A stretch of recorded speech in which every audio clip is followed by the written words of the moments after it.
ಕನ್ನಡದ ಕಿರುತೆರೆಯ ಅದ್ಭುತ ನಿರೂಪಕರಲ್ಲಿ ಅನುಶ್ರೀ ಕೂಡ ಒಬ್ಬರು. ಲವಲವಿಕೆಯಿಂದ ನಿರೂಪಣೆ ಮಾಡುತ್ತಾ ಕಿರುತೆರೆಯ ವೀಕ್ಷಕರನ್ನು ರಂಜಿಸುತ್ತಾ ಬಂದಿದ್ದಾರೆ. ಅದರಲ್ಲೂ ಜೀ ಕನ್ನಡದಲ್ಲಿ ಪ್ರಸಾರವಾಗುವ ರಿಯಾಲಿಟಿ ಶೋಗಳಲ್ಲಿ ಇವರದೇ ನಿರೂಪಣೆ.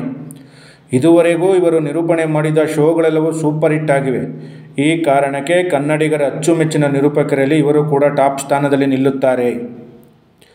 ಅನುಶ್ರೀ ಕೇವಲ ಟಿವಿಯಷ್ಟೇ ಅಲ್ಲ, ಸಿನಿಮಾ ಸಮಾರಂಭಗಳು, ಈವೆಂಟ್ಗಳಿಗೂ ಇವರು ನಿರೂಪಣೆ ಮಾಡುತ್ತಾರೆ. ಸುಲಭವಾಗಿ ಕನ್ನಡ ಮಾತನಾಡುವ ಅನುಶ್ರೀ ವಿರುದ್ಧ ಕೆಲ ನೆಟ್ಟಿಗರು ಬೇಸರ ಹೊರಹಾಕಿದ್ದಾರೆ.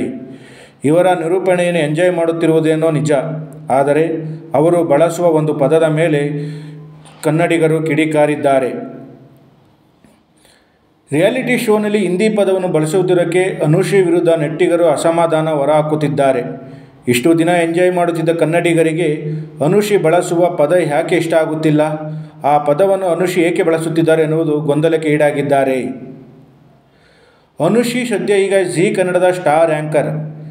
ಇಲ್ಲಿ ಪ್ರಸಾರವಾಗುವ ಬಹುತೇಕ ಎಲ್ಲ ರಿಯಾಲಿಟಿ ಶೋಗಳನ್ನು ಇವರೇ ನಿರೂಪಣೆ ಮಾಡುತ್ತಿದ್ದಾರೆ. ಅದರಲ್ಲೂ ಸರಿಗಮಪ ಅಂತ ಮ್ಯೂಸಿಕ್ ರಿಯಾಲಿಟಿ ಶೋಗೆ ಜೀವ ತುಂಬುತ್ತಿದ್ದಾರೆ. ಇವರು ಕೂಡ ಅನುಶ್ರೀ ಹಾಗೂ ಅರ್ಜುನ್ ಜನ್ಯ ನಡುವಿನ ಸಂಭಾಷಣೆ ಸಂಗೀತದ ಮಧ್ಯೆ ಪ್ರೇಕ್ಷಕರಿಗೆ ಸಖತ್ ಥ್ರಿಲ್ ಕೊಡುತ್ತದೆ. ಈ ಕಾರಣಕ್ಕೆ ಅನುಶ್ರೀ ನಿರೂಪಣೆಯನ್ನು ಕನ್ನಡಿಗರು ಮೆಚ್ಚಿಕೊಂಡಿದ್ದಾರೆ. ಆದರೆ ಇದೇ ರಿಯಾಲಿಟಿ ಶೋನಲ್ಲಿ ಅರ್ಜುನ್ ಜನ್ಯ ಸೇರಿದಂತೆ ಜಡ್ಜ್ಗಳನ್ನು ಅವರು ಹೆಸರಿನ ಜೊತೆಗೆ ಜೀ ಅನ್ನೋ ಪದವನ್ನು ಸೇರಿಸಿಕೊಳ್ಳುತ್ತಿದ್ದಾರೆ. ಇದು ನೆಟ್ಟಿಗರಿಗೆ ಯಾಕೋ ಇಷ್ಟ ಆಗುತ್ತಿಲ್ಲ. ಕನ್ನಡದ ಪದಗಳು ಅಥವಾ ಹೆಸರಿಗೆ ಜೊತೆಗೆ ಉರ್ದು ಅಥವಾ ಹಿಂದಿ ಪದವನ್ನು ಸೇರಿಸಿ ಹೇಳುವುದಕ್ಕೆ ವಿರೋಧ ವ್ಯಕ್ತಪಡಿಸುತ್ತಿದ್ದಾರೆ. ಇಂತಹ ಪದಗಳನ್ನು ಬಳಸಬೇಡಿ ಅಂತ ಬೇಸರವನ್ನು ಹೊರಹಾಕುತ್ತಿದ್ದಾರೆ.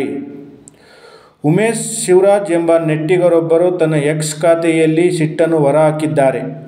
ಅನುಶ್ರೀ ಎಂಬಾಕೆ ಒಳ್ಳೆ ಕನ್ನಡತಿಯೇ, ಆದರೆ ಆಕೆ ಜನ್ಯಾಜಿ, ಏಮ್ಜಿ, ಪ್ರೇಮ್ಜಿ ಅಂತ ಜಿ ಉರ್ದು ಭಾಷೆ ಬಳಸೋದಕ್ಕೆ, ಜನ್ಯ ಅವರು ಎನ್ನಲಾಗದೆ ಜಿ ಎಂದು ಮಾತ್ರ ಹೇಳೋ ಕಜ್ಜಿರೋಗ ಈಕೆಗೆ ವಾಸಿ ಮಾಡೋದಕ್ಕೆ ಮನೆಯಲ್ಲಿ ಟಿವಿ ನೋಡೋ ಸಣ್ಣ ಮಕ್ಕಳಿಗೂ ಕಜ್ಜಿರೋಗ ಹತ್ತಿಸುತ್ತಿದ್ದಾಳೆ ಎಂದು ಎಕ್ಸ್ ಖಾತೆಯಲ್ಲಿ ಬರೆದುಕೊಂಡು ಆಕ್ರೋಶ ಹೊರಹಾಕಿದ್ದಾರೆ. ಹೆಸರಿಟ್ಟು ಕರೆಯುವುದಕ್ಕೆ ಕಷ್ಟವಾದರೆ ಕನ್ನಡದಲ್ಲಿಯೇ ಸಾಕಷ್ಟು ಪದಗಳಿವೆ, ಅವುಗಳನ್ನು ಬಳಸಬಹುದು ಎಂಬುದು ನೆಟ್ಟಿಗರ ವಾದ. ಹೆಸರಿನ ಹಿಂದೆ ಮುಂದೆ ಜಿ ಅನ್ನೋ ಪದವನ್ನು ಸೇರಿಸುವುದರಿಂದ ಮುಂದಿನ ಪೀಳಿಗೆಯ ಮಕ್ಕಳು ಕೂಡ ಕನ್ನಡ ಭಾಷೆಯನ್ನು ಮರೆಯುತ್ತಾರೆ. ಈ ಕಾರಣಕ್ಕೆ ಅಚ್ಚ ಕನ್ನಡ ಪದಗಳನ್ನು ಬಳಸಬೇಕು, ಮುಂದಿನ ಪೀಳಿಗೆಯ ಮಕ್ಕಳು ಆ ಪದಗಳನ್ನೇ ಬಳಸಬೇಕು ಎಂದು ಉಮೇಶ್ ಶಿವರಾಜ್ ಹೇಳಿದ್ದಾರೆ.